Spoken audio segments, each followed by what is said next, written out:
அனைவருக்கும் என் அன்பு வணக்கம். அன்றாடம் அரசியல் மேடைகளில் மட்டுமே பேசிக் கொண்டிருக்கிற எனக்கு எப்போதாவது இப்படி இலக்கியம் பேசுகிற வாய்ப்பும் கிடைக்கிறது. ஆனால் அப்போதும் சில நேரங்களில் என்னை அறியாமல் அரசியல் வந்து தொலைத்து விடுகிறது. இருந்தாலும் குற்றமில்லை.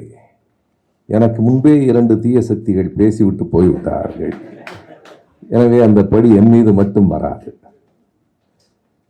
இன்றைக்கு இந்த அரங்கில் 4 விதமான மனிதர்களை வைத்து 4 விதமான துறைகளை சார்ந்த நூல்களை வெளியிடுகிறார்கள்.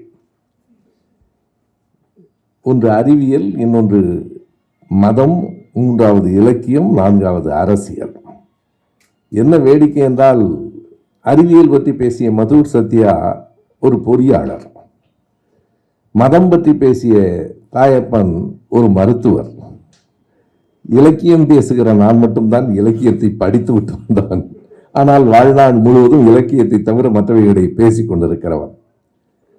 அரசியலை பற்றி பேசுவதற்கு அண்ணன் பீட்டர் அல்போன்ஸ் அவர்கள் வருகை தருகிறார். அவர் போவஸ் பற்றி அவர் உரையாற்ற இருக்கிறார்.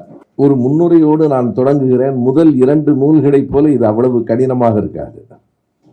மிக எளிமையான வாழ்க்கையை பற்றி பேசுகிற சின்ன சின்ன கவிதைகளை கொண்ட ஒரு புத்தகம்தான் தென்றலின் நடைப்பயிற்சி.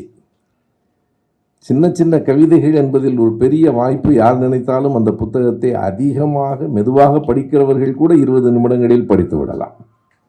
மொத்தம் 110 பக்கங்கள், அவற்றுள் 100 கவிதைகள். மிகப்பெரிய கவிதை பார்வைக்குள் ஈரம் என்கிற ஒரே ஒரு கவிதை தான், அது 15 வரி. மற்ற எல்லா கவிதைகளும் 4 வரிகளில் 5 வரிகளில் சொல்லப்பட்டிருக்கின்றன. வாழ்க்கையை எளிமையாய் இன்னொரு கோணத்தில் இருந்து பார்ப்பதுதான் இந்த புத்தகத்தின் அடித்தளம். நான் இப்படி தொடங்குகிறேன். அண்ணன் திரைப்பட இயக்குனர் எஸ்பிஎம் அவர்களிடம் இங்கே அரங்கில் இருக்கிற காரணத்தால் திரை உலகத்திலிருந்தே ஒன்றை நான் தொடங்குகிறேன். அவர் ஒரு கவிதையில் சொல்லுவார், இளவட்ட கல்லை மிகவும் சிரமப்பட்டு மேலே தூக்கினான் ஒரு கதாநாயகன். காட்சி முடிந்ததும் அதை ஒற்றை கையால் அலைக்காக தூக்கி போட்டார் உதவி இயக்குனர். ஏனென்றால் அது இளவட்ட கல்லே இல்லை, அட்டை. அவர்களுக்கு தான் தெரியும். அவ்வளவு சிரமப்பட்டு தூக்கினான் கதாநாயகன். முடிந்தவுடனே அவர் அதை கையால் அப்படி தள்ளிட்டு போயிட்டார். திரைப்படங்களில் நாம் பார்க்கிறோம், மாடியிலே இருந்து ஒரு 7 அடுக்கு மாடியிலே இருந்து ஒருவன் கீழே குதிப்பான் கதாநாயகன். ஆனால் உண்மையில் அது கதாநாயகன் இல்லை, அதற்கென்று ஒருவரை வைத்திருப்பார்கள். என்ன கொடுமை என்றால், உண்மையாக குதிக்கிறானே அவனுக்கு டூப் என்று பெயர். அவன்தான் உண்மையாக குதித்தான், அவனுக்கு டூப் என்று பெயர். மாடியில் உட்கார்ந்து அதை பார்த்தவருக்கு கதாநாயகன் என்று பெயர். வாழ்க்கை இப்படித்தான் இருக்கிறது என்பதை அவருடைய வரிகள் காட்டுகின்றன. ஒரு 4 கவிதைகளை மட்டும் தொட்டு காட்டுகிறேன். பிறகு அதற்குள் இருக்கிற செய்திகளுக்கு போய்விடலாம். அவர் எழுதுகிறார், நான் சிகரெட் புகை பிடித்து கொண்டிருந்தேன். ஒரு மனைவி வேற இங்கே இருக்கிறாங்க, அந்த பழக்கம் இருக்கான்னு தெரியாது. நான் சிகரெட் புகை பிடித்து கொண்டிருந்தேன், பக்கத்தில் ஒருவர் சிகரெட் பிடித்துக் கொண்டிருந்தார். அவ்வளவுதான் கவிதை. சிகரெட் பிடிச்சவன் அவன் தான், ஆனா புகை பூரா பிடிச்சவர் இவர். எப்போதும் சிகரெட்டில் இருக்கிற சிக்கலே பிடிக்கிறவர்களை விட பக்கத்தில் இருக்கிறவர்களுக்கு தான் கூடுதலான ஆபத்து. அந்த சிகரெட்டும் என்ன செய்யுமாம், தன்னை பற்ற வைத்தவனை கொஞ்சம் கொஞ்சமாக பழிவாங்கி தீர்த்து விடுகிறது சிகரெட் என்று எழுதினார். அந்த சிகரெட்டுக்கு நீ நெருப்பு வச்சில்ல, நெருப்பு சிகரெட்டுக்கு அல்ல, உனக்குத்தான் என்பதை உணரவில்லை. இப்படி சின்ன சின்னதாக மன முறிவு செய்து கொண்ட 2 பேரும் தனித்தனியாக தங்கள் திருமண நாளை கொண்டாடினார்கள். உனக்கு என்ன திருமணம், நீ தான் பிரிஞ்சிட்டீங்களே 2 பேரும். என்னதான் பிரிந்தாலும் நினைவுகள் நம்மை விட்டு பிரிவதே இல்லை. ஒரு திரைப்பட பாடல், காதல் பாடல், 2 பேரும் உருகி உருகி பாடினார்கள். அந்த காட்சி எப்படி எடுக்கப்பட்டது என்பதை அவர் எழுதுகிறார். 2 பேரும் அவ்வளவு நெருக்கமாக, அவ்வளவு அன்பாக, அவ்வளவு காதல் கசிந்து பாடியிருக்கிறார்கள். ஆண் பாடகர் தனியாகவும் பெண் பாடகி தனியாகவும் வந்து பாடிவிட்டு போனார்கள். அதுதான் உண்மை. இவர் பாடும்போது அந்த அம்மா பாடும்போது இவர் இல்லை. ஏன்னா எஸ்பி பாலசுப்ரமணியத்துக்கு நேரம் கிடைக்கிற போது சுசிலா அம்மாவுக்கு கிடைக்காது. ஆண் பாடகர் தனியாகவும் பெண் பாடகி தனியாகவும் வந்து பாடிவிட்டு போனார்கள். ஆனால் அந்த காதல் பாட்டு அவ்வளவு நெருக்கமாக, அவ்வளவு அன்பாக இருந்தது. எனவே இந்த உலகம் பல செய்திகளை போலியாக கொண்டிருக்கிறது என்பதை சொல்லுகிற கவிதை நிறைய இருக்கிறது. மீன்களை மட்டுமல்ல, தண்ணீரையும் வலை போட்டுத்தான் தேட வேண்டியிருக்கிறது என்று எழுதுகிறார். மீன்களை மட்டுமல்ல, தண்ணீரையும் வலை போட்டுத்தான் தேட வேண்டியிருக்கிறது. நதி ஓடிய பாதையில் நான் நடந்து கொண்டிருக்கிறேன். தலைப்பு நதி எங்கே என்பது. நதி ஓடிய பாதையில் நாம் நடந்து போய் கொண்டிருக்கிறோம் என்றால் நதி எங்கே? இப்படி நான் சொன்ன இந்த எல்லா கவிதைகளையும் நீங்கள் கவனித்தீர்கள் என்றால் இத்தனை கவிதைக்குள்ளும் பயன்படுத்தப்பட்டிருக்கிற ஒரு உத்தி, ஒரே ஒரு உத்தி என்ன என்று தெரியும். எண்ணி பாருங்கள். இந்த நான் சொன்ன எல்லாவற்றிலும் கதாநாயகன் சிரமப்பட்டு தூக்கினான், உதவி இயக்குனர் காலால் தள்ளிவிட்டார். திருமணம் ஆயிற்று, மனமுறிவு வந்து விட்டது. ஆனால் திருமண நாடை கொண்டாடுகிறார்கள். சிகரெட்டை யாரோ குடிக்கிறான், புகை இவரை வந்து சேர்கிறது. வேறொன்றும் இல்லை, எல்லாவற்றிலும் ஒரு முரண் இருக்கிறது. இந்த கவிதை புத்தகமே நான் முன்னுரையிலே எழுதியிருக்கிறேன். முரண்களின் தொகுப்பே இந்த கவிதை நூல். கவிதைக்கு பொய் அழகு என்பார்கள், இல்லை, கவிதைக்கு முரண் அழகு. முரண்தான் கவிதையின் அழகு. அந்த உத்தியை மிக கவனமாக அவர் கையாண்டிருக்கிறார். காரணம், வாழ்க்கையே முரண்களால் தான் நகர்கிறது. நாம் அறிந்திருப்போம். இங்கே இடதுசாரி சிந்தனை உள்ள தோழர்களும் அமர்ந்திருக்கிறார்கள். ஆன் 10 மேஜர் கான்ட்ரடிக்ஷன்ஸ் என்பது மாவோவின் புகழ்பெற்ற ஒரு உரை. அது புத்தகமாகவும் இருக்கிறது. 1956 அவர் பேசியது 10 பெரும் முரண்பாடுகள். அந்த புத்தகத்தின் தொடக்கத்திலேயே அது அவர் ஆற்றிய உரைதான், நூலாக இருக்கிறது. அதன் தொடக்கத்திலேயே மாவோ சொல்லுவார், இவை these are not only contradictions, they are major relations என்று சொல்லுவார். முரண்கள் மட்டுமல்ல, அவை ஒன்றோடு ஒன்று நெருக்கமான உறவுடையவை. முரண் எப்படி ஒன்றோடு ஒன்று உறவு கொள்ள முடியும்? வாழ்க்கையை நீங்கள் கவனித்து பாருங்கள். இந்த வாழ்க்கை, இந்த உலகம் எல்லாம் முரண்களில் தான் நகர்கின்றன. இரவும் பகலும் முரண் இல்லையா? இரவு வேறு பகல் வேறு தானே, பெண் வேறு ஆண் வேறு தானே. பெண்ணும் ஆணும் இல்லாமல் இந்த உலகம் நகருமா? இரவும் பகலும் இல்லாமல் இயங்குமா? இன்பமும் துன்பமும் இல்லாமல் வாழ்க்கை உண்டா? எல்லாம் முரண்களால் தான் சேர்ந்திருக்கிறது. அதை மாவோ மிக அழகாக சொல்லுவார். அது வேறொன்றும் இல்லை, ஒரு பல் சக்கரத்தின் இணைவு போல. பல் சக்கரத்தில் மேடும் பள்ளமும் இருக்கிறது. இருப்பதால் தான் ஒன்றோடு ஒன்று பொருந்தி சுழல்கிறது. இரண்டும் ஒரே மாதிரியாக இருந்தால் சுழலாது. அந்த மேடும் பள்ளமும் இருப்பதால் தான் இரண்டும் பொருந்தி சுழல்கின்றன என்று சொல்லுவார். எனவே இந்த முரண்களை அவர் கூர்ந்து கவனிக்கிறார், வாழ்க்கையை பார்க்கிறார். இந்த புத்தகத்தில் இருக்கிற எல்லா கவிதைகளும் அருமையான கவிதைகள் என்று சொன்னால் நான் ஒரு பொய் பேசும் சக்தியாக ஆகிவிடுவேன். அப்படி இல்லை. சில கவிதைகள் துணுக்குகளாகத்தான் இருக்கின்றன. கவிதைகளும் துணுக்குகளும் எங்கே வேறுபடுகின்றன என்பதற்கு ஒரு செய்தி இருக்கிறது. அதாவது துணுக்குகள் கவிதையாகலாம், ஆனால் துணுக்குகள் எல்லாம் கவிதையாகிவிடாது. இதற்குள் இருக்கிற பல கவிதைகள் சின்ன சின்ன துணுக்குகளாகவும் இருக்கின்றன. ஆனால் எவை செய்திகளை சொல்லுகின்றனோ, எவை நம் வாழ்வை அடையாளப்படுத்துகின்றனவோ அவையே கவிதைகள். அப்படி நிறைய கவிதைகள். இந்த முரண் அழகை நான் முதலில் கவிக்கோ அப்துல் ரஹ்மான் கவிதைகளை புரட்டி கொண்டிருந்த போது முதலில் நான் பார்த்தேன். அவர் சொன்னார், நாம் எல்லோரும் என்ன சொல்லிக் கொண்டிருக்கிறோம்? பிள்ளைகளை கவனமாக இருங்கள், புத்தகங்களை கிழித்து விடாதீர்கள். அதுதானே திரும்ப திரும்ப சொல்லுகிற அறிவுரை. ஆனால் கவிக்கோ வேறு மாதிரியாக சொன்னார், புத்தகங்களே கவனம், எங்கள் பிள்ளைகளை கிழித்து விடாதீர்கள் என்றார். அதுதான் கவனமாக இருக்க வேண்டியது. அவர் சொன்ன பல புத்தகங்கள், நம்முடைய தாயப்பன் பேசுகிற போது குறிப்பிட்டாரே, சில புத்தகங்கள் நம்மை கிழித்து விடுகின்றன. நாம் எதுவும் செய்ய வேண்டாம், அவை நம்மை கிழித்து விடுகின்றன. எனவே இப்படி ஒரு முரண் அழகு கவிக்கோ அல்ல, கம்பனிடத்திலேயே இருக்கிறது. ஏராளமாக எல்லா கவிதைகளிலும் இருக்கிறது. ராமனை பற்றி கம்பன் வர்ணிக்கிற ஒரு இடத்தில் மையோ மரகதமோ மறிகடலோ மழைமுகிலோ, அந்த சொற்களை பாருங்கள். ராமனின் வண்ணம் எப்படி இருக்கிறது? மையை அப்பியது மாதிரி இருக்கிறது. மையோ மரகதமோ மறிகடலோ மழைமுகிலோ, வேற ஒன்றும் இல்லை, கருப்புன்னு சொல்றார். கருப்புன்னு சொல்றதை இத்தனை அழகாய் கவிதையில் சொல்ல முடிகிறது. மையோ மரகதமோ மறிகடலோ மழைமுகிலோ, ஐயோ இவன் வடிவென்பது அழியா அழகு உடைத்த. ஐயோ என்பதை கூட கவிதை ஆக்கிய திறமை கம்பனுக்கு தான் உண்டு. ஐயோங்கிற சொல்ல கவிதை ஆக்கிட்டான்.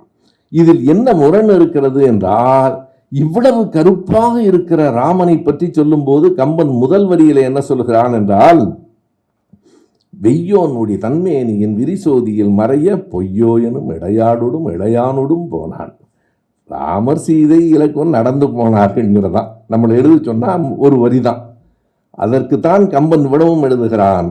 அது சீதையோடும் இலக்குவனோடும் அவன் நடந்து போனான். அப்படி போகிற போது ராமனின் உடம்பிலிருந்து வெளிப்படுகிற ஒளி இருக்கிறதே, அது சூரியனின் ஒளியை மறைக்கிறது. யாரு? அவனை இவ்வளவு கருப்புன்னு 3வது வரியில சொல்ற. மையோ மரகதமோன்னு அவ்வளவு கருப்பாக இருக்கிறவன் உடம்பில் இருந்து விரிகிற அந்த வெளிச்சம் ஒளி இருக்கிறதே, அது சூரியனை மறைக்கிறது. எல்லாம் பொய் தானே. பொய்யாக இருப்பது வேறொன்றும் அல்ல, உண்மையை அப்படியே சொல்லுவது உரைநடை, உண்மையை உணர்ந்த மாதிரி சொல்லுவது கவிதை. எப்படி நாம் உணர்கிறோம் என்பதை அப்படி எடுத்து சொல்லுவது கவிதை. உண்மையாகவே அப்படி சொன்னால் அதில் அழகு இருக்காது. இதிலேயே நான் சொன்ன கம்பன்லேயே 2வது வரியை எண்ணி பாருங்கள். பொய்யோ சீதையோடு போனான்ங்கிறத கம்பன் எப்படி சொல்லுவான்னா, பொய்யோ எனும் இடையாடுடும். இடை இருக்கிறது என்று சொல்லுவது பொய்யா, அப்படிலாம் ஒன்றும் கிடையாது என்றான். பொய்யோ எனும் இடையானோடும் போனால், இந்த பொய்யை வள்ளுவரே சொல்லியிருக்காரு. அதுதான் பெரிய சிக்கல். கம்பன் சொன்னால் கவிஞன் அப்படித்தான் சொல்லுவான். வள்ளுவரே சொல்லியிருக்கிறார், ஒரு பெண் அவசரத்தில் புறப்படுகிற போது அனிச்சப்பூ இருக்குல்ல, அதை காம்பை களையாமல் தலையில் வைத்து கொண்டால் அந்த எடை தாங்காமல் எடை ஒடிந்து விட்டதுன்னு வள்ளுவர் எழுதுறாரு. இதை விட உலகத்தின் மிகப்பெரிய பொய்யை வேறு எவரும் சொல்ல முடியாது. அதாவது அனிச்சப்பூ கால்கடையாள் பெய்தாள், நுசுப்பிற்கு நல்ல படாப்பறை. நுசுப்பு இடுப்பு, அது நமக்கு புது சொல்லது. நுசுப்பிற்கு நல்ல படாப்பறை. அந்த எடை அனிச்சப்பூ எவ்வளவு மென்மையானது என்பதையும் வள்ளுவரே சொல்லுகிறார். மோப்பக்கூடையும் அனிச்சம் அவ்வளவு மென்மையானது. அந்த பூவை தலையில வச்சதுக்காக இடுப்பு ஒடிஞ்சு போச்சுன்னு சொல்ற இந்த வரிகள் எல்லாம் இந்த கவிதைகளில் இவையெல்லாம் இயல்பாக. இதனை கவிஞர் கண்ணதாசன் இன்னமும் அழகா சொல்லுவார். ஒரு திரைப்படம் பாட்டில் எல்லாம் பொய் தான், பொய் அழகாக இருக்கிறது, என்ன செய்வது? எனவே அந்த பாட்டில் என்ன சொல்வார் என்றால், தன் தோழி இடத்திலே ஒரு பெண் சொல்லுவாள், நேற்றைக்கு என் காதலன் வந்தான், அவன் என் கூந்தலை தொட்டான், கன்னத்தை தொட்டான் அப்படின்னு ஒரு பாட்டு வரும். ஓடி வந்த மேகம் என்று கூந்தலை தொட்டான். வரிசையாக அந்த பெண் சொல்லுவாள், ஓடி வந்த இதழ்கள் என்று, ஓடி வந்த கனிகள் என்று இதழ்களை தொட்டான், ஒடியும் என்று இடையை மட்டும் தொடாமலே விட்டான் என்று இப்படியெல்லாம் எழுதுகிற அந்த கவிதைகளுக்கு உள்ளே இருக்கிற அந்த வேறுபாடு, அந்த நயம், இவைகளுக்குள் வாழ்க்கை இருக்கிறது. வெறுமனே முரண் மட்டும் அல்ல. இந்த கவிதையில் இருக்கிற ஒரு நீண்ட கவிதையில் இருக்கிற 2 வரிகள் மிக ஆழமான வரிகள். அவர் எழுதியிருக்கிற அந்த செய்தி இருக்கிறதே, அவர் எழுதுகிறார். எப்படிப்பட்டவை அந்த வாழ்க்கை என்று கேட்டால், நீங்கள் அன்போடு இருங்கள், பார்வைக்குள் ஈரம் என்று ஒரு கவிதை இருக்கிறது. மனிதன் என்று சொன்னால் உனக்கு அன்பும் கருணையும் இருக்க வேண்டும். பார்வைக்குள் ஈரம் இருந்தால் யாசகன் மனிதனாய் தெரிவான். உங்கள்கிட்ட ஒருத்தன் பிச்சை எடுக்கிறவன் கூட உனக்கு எப்போது மனிதனாய் தெரிவான் என்றால், பார்வைக்குள் ஈரம் இருந்தால் யாசகன் மனிதனாய் தெரிவான். இல்லையானா அவனை பார்த்து பிச்சைக்காரன்னு உனக்கு தோணும். நம்மளும் எல்லா பயிலும் பிச்சைக்காரன் தாங்கிறது தெரியாது. அது அடுத்து சொல்லுவார், பார்வைக்குள் ஈரம் இருந்தால் சூரியன் நனையக்கூடும், எதிரியின் கையிலும் பூங்கொத்து இருக்கும். எதிரி வருகிற போது கூட, நான் அண்ணன் பீட்டர் அண்ணன் வரும்போது மட்டுமல்ல, வேற யாராவது வந்தாலும் அன்பாக வரவேற்கிற, அப்படி இருந்து தான் ஏமாந்து போயிட்டோம், அது வேற. இருந்தாலும் அப்படி எதிரியின் கையிலும் பூங்கொத்து இருக்கும். உன் பார்வையில் ஈரம் இருந்தால் சில மரணமும் செத்து போகும். அவர் எழுதியிருக்கிற வரியில் எனக்கு ரொம்ப பிடிச்சது, உன் பார்வையில் ஈரம் இருந்தால் சில மரணமும் செத்து போகும். தேவையில்லாமல் பல மரணங்கள், கொலைகள் இந்த உலகம் முழுவதும் போரில் சிக்கி கிடக்கிறது. எனவே இந்த கவிதை புத்தகம் சின்ன சின்ன செய்திகளின் மூலம் பலவற்றை கூறுகிறது. அதனுடைய முதல் கவிதையே நான் என்னுடைய புத்தகத்திலே அணிந்துரையிலே தொட்டு காட்டியிருப்பேன். அழகான ஒரு கவிதை. வெற்றி என்பதே போதைதான், அதனால் தான் வெற்றி பெற்றவர்களுக்கு கோப்பைகளை பரிசாக கொடுக்கிறார்கள் எழுதினார். இந்த வெற்றி என்பதே போதைதான், அதனால் தான் வெற்றி பெற்றவர்களுக்கு பரிசாக கோப்பைகளை, அவ்வளவு குடிச்சான செத்து போயிடுவான். எனவே கோப்பைகளை பரிசாக கொடுப்பதே வெற்றி என்பதே ஒரு போதை தான் என்று எழுதுவார். இப்படி வாழ்க்கையை இன்னொரு கோணத்திலிருந்து பார்ப்பது. பரிசு கொடுக்கிற போது கோப்பைகளை கொடுத்து நாமும் எல்லோரும் பார்த்திருக்கிறோம். நமக்கு அப்படி தோன்றவில்லை என்றால் சோலைக்குள் ஒரு கவிஞன் இருப்பதால் தோன்றுகிறான். நமக்கு அது வெறும் பரிசு கோப்பையாக தோன்றுகிறது. வெற்றி என்பதே போதைதான்.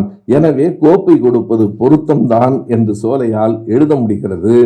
சோலை இந்த புத்தகத்தில் எழுதாத இன்னொரு கவிதையை சொல்கிறேன். நான் எங்கோ படித்திருக்கிறேன். நாங்கள் நடத்துகிற திராவிட முழக்கத்திலும் அவர் எழுதியிருக்கிறார். அதனை தாண்டி இந்த புத்தகத்தில் அந்த கவிதையை காணவில்லை. இது அவருடைய 3வது புத்தகம். முதல் 2 புத்தகங்களில் ஒன்றில் இருக்கலாம். அவருக்கு திரைப்பட பாடலாசிரியர் ஆக வேண்டும் என்று ஒரு பெரிய ஆவல். அவருக்கு இந்த தொலைக்காட்சிகளில் இவற்றிலெல்லாம் வந்துவிட வேண்டும் என்று ஒரு பெரிய விருப்பம் உண்டு. நான் அறிவேன். பல நேரங்களில் நான் சொல்லும்போது, வேண்டாம், இருக்கிற வேலையும் போய் தொலைத்துவிடும், நீங்கள் திரைப்பட பாடலாசிரியரை நோக்கி எல்லாம் போகாதீர்கள், எப்போதாவது ஏதேனும் உங்களை நோக்கி வந்தால் பெற்றுக்கொள்ளுங்கள். பல நேரங்களில் நாம் என்ன செய்ய வேண்டும் என்றால், நாம் பிள்ளைகளில் முதல் பரிசு வாங்குவது எப்படி என்றெல்லாம் தயார் செய்யாதீர்கள். நீங்கள் எந்த பரிசை நோக்கியும் ஓடுவதை நிறுத்திவிட வேண்டும். எந்த பதவியை நோக்கியும் ஓடுவதை நிறுத்திவிட வேண்டும். நாம் போகிற பாதையில் எது வந்தாலும் ஏற்றுக்கொள்ளலாம். அது வேறு. அது பொருத்தமானதாக இருந்தால் ஏற்றுக்கொள்ளலாம். அவன் அந்த ஏக்கத்தை எப்படி ஒரு சின்ன வரிகளில் ஒரு கவிதையில வெளிப்படுத்தி இருப்பார் என்றால், அதுவும் முரண்தான். அவர் எழுதுகிறார், தொலைக்காட்சியை அணைத்த பிறகுதான் எனக்கு அதை பார்க்க பிடிக்கிறது. நமக்கெல்லாம் தொலைக்காட்சி தொடங்கினதுக்கு அப்புறம் தானே பார்க்க பிடிக்கும். தொலைக்காட்சியை அணைத்த பிறகுதான் எனக்கு, எதுக்குன்னு எனக்கு புரியல. தொலைக்காட்சி அணைச்சிட்டு எதுக்கு பார்க்குறாரு? அடுத்த வரியில் விடை இருக்கிறது. தொலைக்காட்சியை அணைத்த பிறகுதான் எனக்கு பார்க்க பிடிக்கிறது, ஏனென்றால் அப்போதுதான் அதில் நான் தெரிகிறேன்னு எழுதுறாரு. தொலைக்காட்சியில் அவர் வரணும்னு விரும்புகிறாரு, வர முடியல. அணைச்ச உடனே இருட்டில் நம்ம உருவம் தெரியும். அப்பாடா, இப்போவாவது நம்ம உருவம் தெரிகிறதே என்கிற அந்த ஏக்கத்தை கவித்துவமாக சொல்லி இருக்கிற அழகு நிறைய எழுதியிருக்கிறார். இந்த அவையிலும் திரைப்படத்துறையை சார்ந்த, பொருளாதாரத்துறையை சார்ந்த, ஊடகவியல் துறையை சார்ந்த பொறியாளராக இருக்கிற பலரும் இந்த அரங்கில் கூடியிருக்கிறோம். இந்த அரங்கமும் பல்வேறு செய்திகளை பேசுகிற அரங்கமாக இருக்கிறது. இப்படியெல்லாம் அரங்கங்கள் எதிர்காலத்தில் நடக்குமா என்று கவலையாக இருக்கிறது. நேற்றைக்குத்தான் நான் பேசுகிற போது சொன்னேன், இப்போதெல்லாம் சத்தம் போட்டு பேசினால்தான் கேட்கிறார்கள். செய்தி இருக்கிறதோ இல்லையோ சத்தம் இருக்க வேண்டும் என்று மக்கள் விரும்புகிறார்கள். சத்தம் போட்டால் தான் 10,000 பேர் கூடுகிறான். இந்த கூட்டத்திற்கு இவ்வளவு பேர் வந்திருப்பதே மிகப்பெரிய செய்திதான். யார் தீய சக்தி, யார் தூய சக்தி என்று ஏதோ ஒரு மாய சக்தி அவ்வப்போது வந்து சொல்லி போகிறது. வருகிறது, போகிறது, மறுபடியும் எப்போது வரும் என்றும் யாருக்கும் தெரியவில்லை. எனவே இந்த உலகத்திலே அறிவார்ந்த செய்திகளை எல்லாம் பேசுவதற்கு அரங்குகளை தொடர்ந்து கட்டமைக்க முடியுமா என்கிற அளவுக்கு கவலையான ஒரு சூழலில் தான் உங்களிடமிருந்து விடைபெறுகிறேன். நன்றி, வணக்கம்.